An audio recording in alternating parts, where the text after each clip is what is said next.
পৃথিবীর প্রত্যেকটা মানুষের মধ্যেই কিন্তু শখ রয়েছে।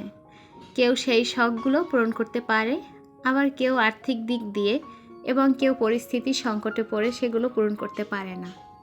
আমরা অনেকেই আছি যারা মনে করি শৌখিনতার মানে অনেক দামি কিছু, কিন্তু আমার কাছে মনে হয় শৌখিনতার মানে আমাদের প্রয়োজনের বাইরে গিয়ে যেটা আমরা করে থাকি। হ্যালো এভরিওয়ান, আসসালামু আলাইকুম, welcome back to my another new blog. সবার কী অবস্থা, কেমন আছেন? আই হোপ সবাই ভালো আছেন, সুস্থ আছেন।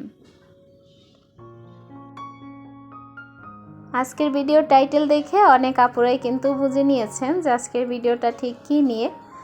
তো সকালবেলা ওখানে গাছে পানি দিয়েছি, দেওয়ার পরে সোজা চলে এসেছিলাম নাস্তা বানানোর জন্য। তো তাইফের বাবা বলল যে না, আজকে নাস্তা বানাতে হবে না, চলো আমরা সবাই মিলে আজকে বাইরে নাস্তা করি, আর সেই সাথে ওদের কিছু ঈদের কেনাকাটা করে নিয়ে আসি, যেহেতু এখনও কেনাকাটা করা হয়নি।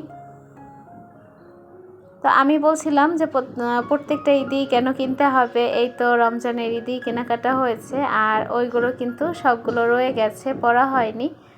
তো তাইফের বাবা বলল যে না, ওদেরকে তো দিতেই হবে, তো চলো আমরা সেই শপিংগুলো করে আসি, আর সেই সাথে নাস্তাটাও করা হবে বাহিরে।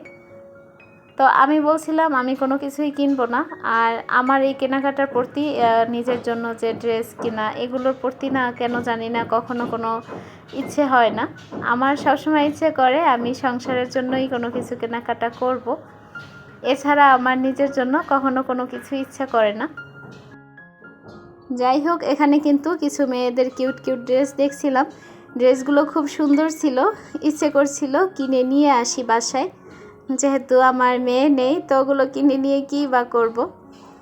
তো এখানে ছেলেদের ড্রেস দেখছিলাম। তো দুর্ভাগ্যবশত আজকের যে দিনটি, স্পেশাল দিনটি, সেই দিনটির কথা আমি কোনোভাবে ভুলে গিয়েছি। তো হয় না যে অনেক ব্যস্ততার মাঝে কিন্তু মানুষ অনেক কিছু ভুলে থাকে, তো সেই দশাটাই হয়েছে আর কি। আমি ওই দিনটা ভুলে গিয়েছি। তো ইউটিউবের পিছনে এত পরিমাণে খাটছি যে আমি সব কিছুই মনে হয় যে আস্তে আস্তে ভুলে যাব। তো ওখানে আমরা মোটামুটি কেনাকাটা করেছি। আমরা কিন্তু কখনোই আহামরি কোনো কিছু কেনাকাটা করি না, সেগুলো আপনাদের সাথে শেয়ার করি, কিন্তু আমরা সব সময় আয় বুঝে ব্যয় করি, আর সামর্থ্য অনুযায়ী সবসময় চলার চেষ্টা করি। আজকে বাচ্চাদেরকে অনেক কিছু কিনে দিব বা নিজে অনেক কিছু কিনবো, ব্যয় করব, আবার কোনো একটা সময় দেখা যাবে যে সেটা পারবো না। তো সেই দিনটা যাতে না আসে, সব সময় এই জন্য আয় বুঝে ব্যয় করার চেষ্টা করি, আর সামর্থ্য অনুযায়ী চলার চেষ্টা করি।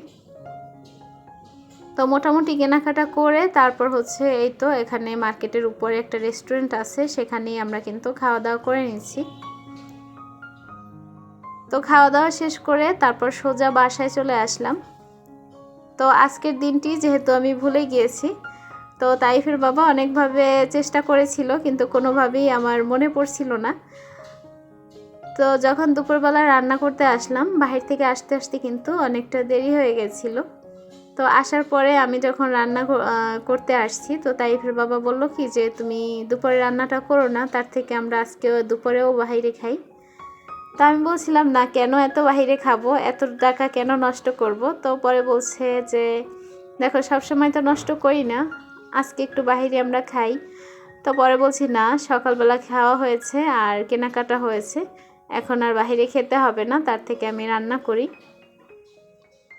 তো বাহির থেকে আসতে আসতে অনেক দেরি হয়েছিল, আর গ্যাসের অবস্থা তো প্রতিদিনই এমন থাকে, আপনারা সবাই জানেন।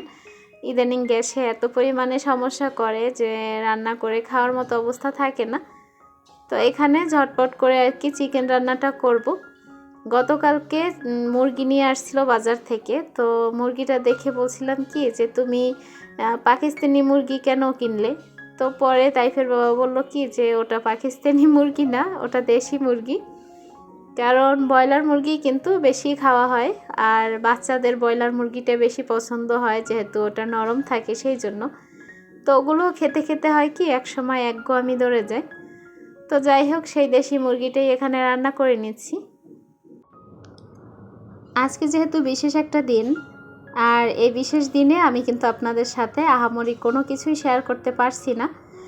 আমি খুব সাধারণ ঘরের সাধারণ একটা মেয়ে, আমি কখনো অনেক বেশি কিছু আশাও করি না, আর সব সময় অল্প কিছুর মধ্যে নিজেকে মানিয়ে রাখার চেষ্টা করি, আর মানিয়ে নিতেও পারি। কখনো অনেক বেশি কিছু, কখনো কারো কাছে আবদারও করি না। আর আমার কাছে মনে হয় একটা মেয়ের সবসময় কিন্তু নিজেকে মানিয়ে গুছিয়ে চলার মতন শিক্ষাটা নিজের মধ্যে থাকা দরকার। কারণ একটা মেয়ে কিন্তু সবসময় সব কিছু চাইলেই পেতে পারে না। আর এই জন্য প্রত্যেকটা মেয়ের কিন্তু নিজের পায়ে দাঁড়ানো উচিত। আমরা অনেকেই আছি কিন্তু সংসার জীবনে চলছি এভাবে, অনেক সময় অনেক কিছু চাইলেও আমরা পেতে পারি না, বা আমাদের চাহিদা অনুযায়ী আমরা সেটা করতে পারি না। তো সাধারণ ঘরের মেয়ে হয়ে আর কি নিজেকে সেই সাধারণভাবেই রেখেছি। কখনো হাজব্যান্ডের কাছে কিংবা কখনো ভাইয়ের কাছে বা বাবার কাছে এমন কোনো কিছু আবদার করিনি যাতে তারা সংকটে পড়ে গেছেন। তো আমার কাছে মনে হয় যে আমি এভাবেই ভালো আছি। আপনারা দোয়া করবেন আল্লাহ তাআলা আমাদেরকে যেন এভাবেই ভালো রাখেন।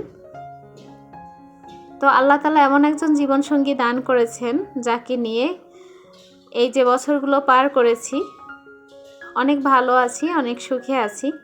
একটা মেয়ের জীবনে যদি হাজব্যান্ড সাপোর্টিভ না হয়, আমার কাছে মনে হয় ওই মেয়েটির জীবন নরকে পরিণত হয়ে যায়। একটা মেয়ে বিয়ের পরে তার নিজের আপনজন, নিজের ভাই বোন, মা বাবা ছেড়ে কিন্তু অন্য একটা অপরিচিত একটা ফ্যামিলিতে এসে পড়ে। তো ওইখানে দেখা যায় কি যে অনেক কিছুর সম্মুখীন কিন্তু মেয়েটাকে হতে হয়। তো ওই সময় যদি তার হাজব্যান্ড একমাত্র তাকে সাপোর্ট করে, তার পাশে থাকে, তাহলে কিন্তু সেই মেয়েটা সব দিক থেকে অনেক বেশি সাহসী হয়, শক্তিশালী হয়। তো তাইফের বাবাকে নিয়ে আর কিছুই বলতে চাই না, যে এই মানুষটার সাথে যতগুলো বছর পার করেছি আমি তার বিষয়ে কোনো বিষয়ে যে তাকে নিয়ে কোনো কমপ্লেন করব এমন কখনো কোনো সুযোগ আমি পাইনি, আর সেও আমাকে সেই সুযোগটা দেয়নি। ঝগড়াঝাটি, রাগ, অভিমান এগুলো যে কোনো সংসারে নেই এমনটা কিন্তু না। প্রত্যেকটা সংসারেই কিন্তু খুঁটিনাটি অনেক কিছুই হয়ে থাকে। তো এটুকু আমি বলতে পারি যে তার সাথে আমার মনে হয় যে 10 মিনিটের বেশি রাগারাগি করে কথা বলা বন্ধ করা, এটা 10 মিনিটের বেশি কখনোই হয়নি। আমি যখন মাঝে মাঝে কোনো বিষয় নিয়ে একটু তার সাথে টুকটাক লাগি, তখন সে কি করে জানেন? তখন সে কি করে আমাকে বলে যে আমাকে কিছু খেতে দাও, আমি একটু বাহির থেকে ঘুরে আসি। আর যদি সেটা না দাও তাহলে নিজে বরং অজুটা করিয়ে নাও, অজু করে নিলে দেখা যাবে তোমার রাগটা কমে যাবে। তো যাই হোক, আপনারা দোয়া করবেন আমরা যেন এভাবেই ভালো থাকি, সবসময় একজন একজনের পাশে থাকতে পারি। আর একটা ব্যাপার হচ্ছে আমি কখনো গর্ব করে এটা বলবো না যে আমার হাজব্যান্ড আমাকে অনেক বেশি কিছু দিয়েছে, লাক্সারি লাইফস্টাইল দিয়েছে। আমার প্রয়োজন নেই সেই লাক্সারি লাইফস্টাইল। আমি যেভাবে আছি অনেক ভালো আছি। আমার যতটুকু প্রয়োজন, আমি কখনো আমার হাজব্যান্ডকে বলিনি যে আমার এটা দরকার বা ওটা আমার লাগবে। আমি বুঝতে পারি না যে সে কিভাবে আমার সব কিছু এত তাড়াতাড়ি বুঝে নেয়। আমার কোনো কিছু চাওয়ার আগেই সে সব কিছুই আমি দেখি আমার হাতের কাছে এনে রেখে দেয়। তো এরকম একজন মানুষের সাথে আমি মনে করি যে একটা মেয়ে যদি সারা জীবন পার করে দেয়, তাহলে মনে হয় না যে তার সেই মেয়েটার কোনো দিক থেকে কখনো কোনো সমস্যা হতে পারে। তো যাই হোক, এখানে দুপুরে রান্না শেষ করে গোসল করে তারপর চলে এসেছি খাবার রেডি করতে। তো যখন খাবার রেডি করছিলাম, তো তাইফের বাবা তখন বলছিল যে আজকে দুপুরে কেউ খাওয়া দাওয়া করে ঘুমাবা না, আজকে সবাই আমরা একটু বের হব। তো আমি শুনে বললাম যে দেখো, এই তো সকালবেলা বের হতে হতে আমার রান্নাটাই আজকে শেষমেশ আমি কমপ্লিট ঠিক মতো করতে পারিনি, আবার আমরা কোথায় বের হব?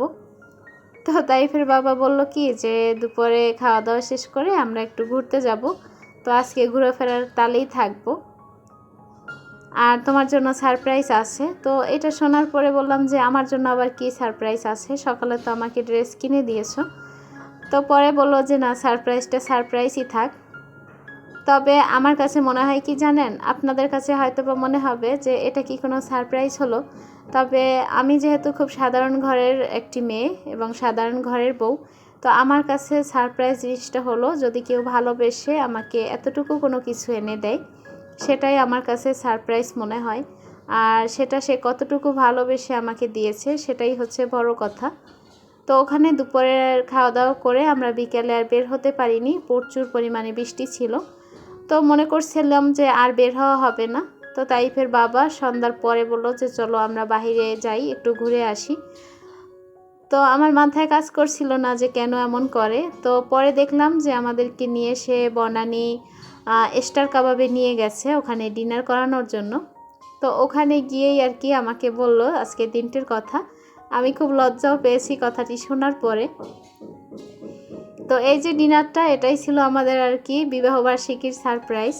তবে বাইরে যে আমরা খাওয়া দাওয়া করি না সেটা কিন্তু না, ম্যাক্সিমাম সময় কিন্তু আমরা বাইরে খাওয়া দাওয়া করি। তবে এটা ছিল তার আর কি বিবাহবার্ষিকী উপলক্ষে আর কি সারপ্রাইজ।